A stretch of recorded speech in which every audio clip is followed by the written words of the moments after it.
अस्सलाम वालेकुम जी। English grammar के लेसन नंबर 5 पे हैं आज हम।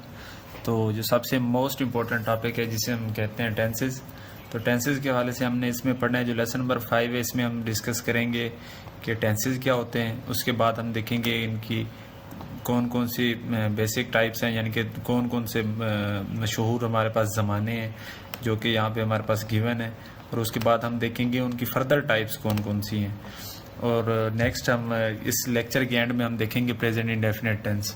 तो सबसे पहले हम ये देखते हैं कि टेंसेस की क्या डेफिनेशन है। ये यूजेस के बिल्कुल बरक्स होते हैं। यूजेस ऐसे फ़िक्रात हैं जिनमें कोई काम नहीं हो रहा था, और ये ऐसे फ़िक्रे हैं जिनमें कोई काम हो रहा हो। इनकी एग्जांपल्स भी मैंने दी हुई हैं। किसान खेतों में हल चलाता है। हल चलाना हमारे पास एक काम है, उसने अपना काम मुकम्मल कर लिया। ये भी हमारे पास एक काम ही है, मुकम्मल करना ये या काम करना एक काम ही है। सुबह से बारिश हो रही है, बारिश होना भी काम है। तो ये 3 डिफरेंट किस्म के टेंसेज हैं, 3 डिफरेंट किस्म के ज़माने हैं जिनमें कोई ना कोई काम हो रहा है। तो हमारे पास जो बुनियादी ज़माने हैं वो 3 हैं। पहला है हमारे पास प्रेजेंट टेंस। प्रेजेंट हम कहते हैं फ़िलहाल को। फ़िलहाल मीन्स मौजूदा ज़माना। जैसे मैंने उसकी नीचे एग्जाम्पल भी दी है, तुम वर्जिश कर रहे हो, ये हमारे पास एक मौजूदा ज़माना है। नेक्स्ट जो हमारे पास वो है पास्ट टेंस, फेल माजी, गुजरा हुआ ज़माना। उसकी एग्जाम्पल भी मैंने दी है, उसने कहानी लिखी, यानी कि जो वक्त गुजर गया था। फेल मुस्तकबिल, मुस्तकबिल मीन्स आने वाला, फ्यूचर टेंस, आने वाला ज़माना। अली किताब पढ़ेगा, यानी कि जो बाद में काम किया जाएगा। ये हमारे पास 3 ज़माने हैं। आगे उनकी फर्दर टाइप्स हैं जो कि नेक्स्ट स्लाइड में। तो हमारे पास हर टेंस की 4 टाइप्स हैं। जैसे प्रेजेंट है, प्रेजेंट की 4 टाइप्स हैं। एक इंडेफिनिट टाइप है, इंडेफिनिट कहते हैं मुतलक को। फिर कंटिन्यूस है, फिर उसके बाद परफेक्ट है, फिर उसके बाद परफेक्ट कंटिन्यूस है। इसी तरह फर्दर हमारे पास पास्ट की भी यही सेम टाइप्स हैं। Past indefinite, past continuous, past perfect continuous. ये हमारे पास 8 टेंसेज हो गए। और लास्ट 4 में हमारे पास क्या है? फ्यूचर इंडेफिनिट, फ्यूचर कंटिन्यूस, उसके बाद फ्यूचर परफेक्ट कंटिन्यूस। जो हमारा यानी कि इसको समझाने की जो हमारे पास सीक्वेंस होगी वो ये होगी कि हम सबसे पहले इंडेफिनिट वाले सारे टेंसेस करेंगे। यानी कि पहले हम करेंगे प्रेजेंट इंडेफिनिट, उसके बाद पास्ट इंडेफिनिट, उसके बाद फ्यूचर इंडेफिनिट। ये 3 हो जाएंगे। फिर हम कंटिन्यूस वाली साइड पे आ जाएंगे, present continuous, past continuous, future continuous. इसी तरह हम परफेक्ट के केस में आएंगे present perfect, past perfect, future perfect. और एंड पे हम आएंगे प्रेजेंट परफेक्ट कंटिन्यूस, उसके बाद पास्ट परफेक्ट कंटिन्यूस और फ्यूचर परफेक्ट कंटिन्यूस। तो ये जो टेंसेज हम जैसे एक्सप्लेन करेंगे तो उनके अंदर सारी डिटेल्स के साथ मैं बताऊंगा। और साथ ही साथ ये बात माइंड में रखनी है कि ये हमारे पास जो भी मैं समझा रहा हूँ, ये 9th 10th की जो ग्रामर की बुक है कंपोजिशन की, पंजाब टेक्स्ट बुक बोर्ड, तो उससे बहुत ज़्यादा रेलिवेंट है। यानी कि अगर किसी भी बच्चे ने ग्रामर करनी है तो वो इन पर ज़्यादा फोकस करे, इन टेंसेस को समझे और एग्जांपल्स वहाँ पे उनके साथ मैच करके अपने एग्जाम्स में अच्छे नंबर ले सकते हैं। तो सबसे पहले हम पहले टेंस की तरफ मूव करते हैं। पहला टेंस है हमारे पास प्रेजेंट इंडेफिनिट। प्रेजेंट इंडेफिनिट उसका मतलब क्या है? फ़िलहाल मुतलक। मुतलक मीन्स यानी कि जो इस टाइम, जैसे एग्जाम्पल उसने एग्जाम्पल के तौर पर यानी कि पहचान उसने बताई है यहाँ पे खुद ही, ता है ती है। यानी कि फिक्रे के आखिर में हमारे पास क्या होगा? ता है, ती है, ते हैं, ता हूँ। उसकी स्ट्रक्चर यूजेस में मैंने बताया था कि हमारे पास हेल्पिंग वर्ब है, कोई वर्ब नहीं है। लेकिन यहाँ पे ये माइंड में रखना है कि यहाँ पे वर्ब है। अब सबसे पहले स्ट्रक्चर क्या देखेंगे? सबसे पहले सब्जेक्ट आएगा, उसके बाद first form of verb, next हमारे पास क्या है? ऑब्जेक्ट। अब जो इंपॉर्टेंट चीज़ है वो ये माइंड में रखनी है कि टेंस के लिहाज से आपने वर्ब को माइंड में रखना है। जैसे यहाँ पे फर्स्ट फॉर्म ऑफ वर्ब है, इसके उर्दू में जैसे फिक्र है तुम कहानी लिखते हो। सबसे पहले हमने फिक्रे की पहचान की, ते हो, तो हमें पता चल गया कि ये प्रेजेंट इंडेफिनिट है। अब इसका स्ट्रक्चर हमने माइंड में लेके आना। स्ट्रक्चर के लिए ऊपर गिवन है हमारे पास सब्जेक्ट है, फर्स्ट फॉर्म ऑफ वर्ब है तुम की इंग्लिश क्या थी हमारे पास? यू। उसके बाद first form of verb, verb कौन सी है हमारे पास? लिखना। लिखने की इंग्लिश राइट, कहानी स्टोरी।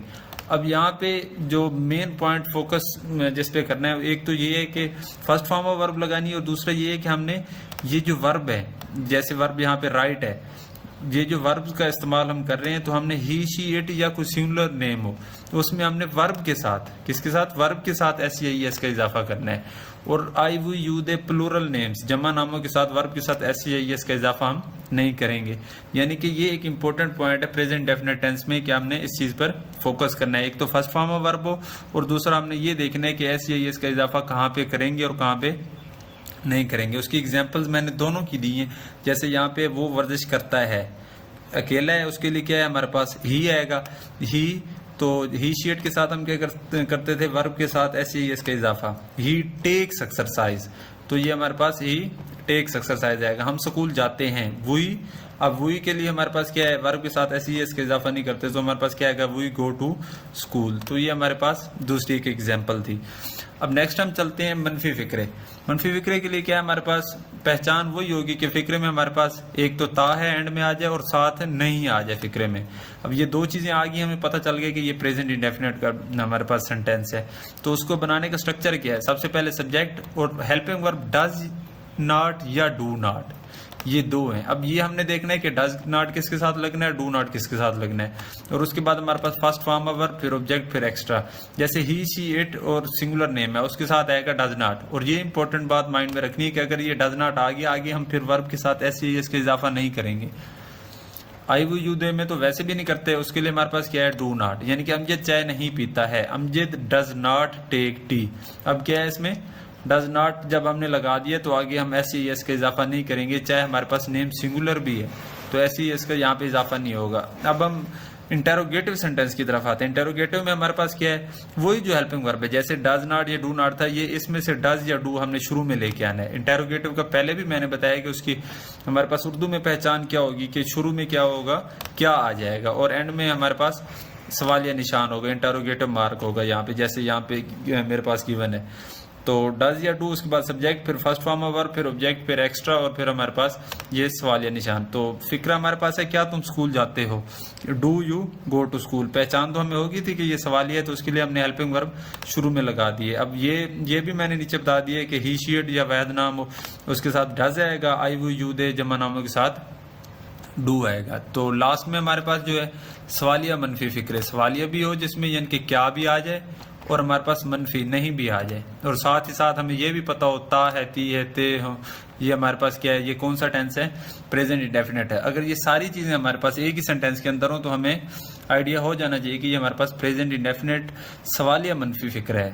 तो उसके लिए स्ट्रक्चर क्या होगा, सवालिया के लिए डज या डू शुरू में आ जाएगा, फिर सब्जेक्ट आएगा और उसके बाद नॉट आएगा, और वही same first form of verb, object, extra चीज। यानी कि हमने अगर हम डज शुरू में लगा देते हैं तो आगे वर्ब के साथ ऐसे ही एस का इजाफा नहीं करना, डू के साथ तो वैसे भी नहीं करेंगे, तो डज के केस में भी हम ऐसे ही एस का इजाफा नहीं करेंगे। दो एग्जांपल्स मैंने दी हैं, क्या तुम कहानी नहीं लिखते हो, do you not right story, you के साथ क्या होगा, डू आएगा, ठीक हो गया, और उसके बाद नहीं के लिए नॉट।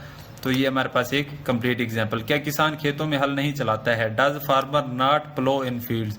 अब फार्मर वहद है, सिंगुलर है, तो उसके लिए मैंने क्या लगाया, डज। तो डज हमने लगा दिया, तो आगे यहाँ पे ऐसे ही इसका इजाफा नहीं करेंगे, यानी कि सिर्फ प्लो आएगा, ये हमारे पास ये ठीक है, does farmer not plough in fields. तो ये हमारे पास लेसन नंबर 5 था। लेसन नंबर 6 में हम देखेंगे पास्ट इंडेफिनिट और फ्यूचर इंडेफिनिट।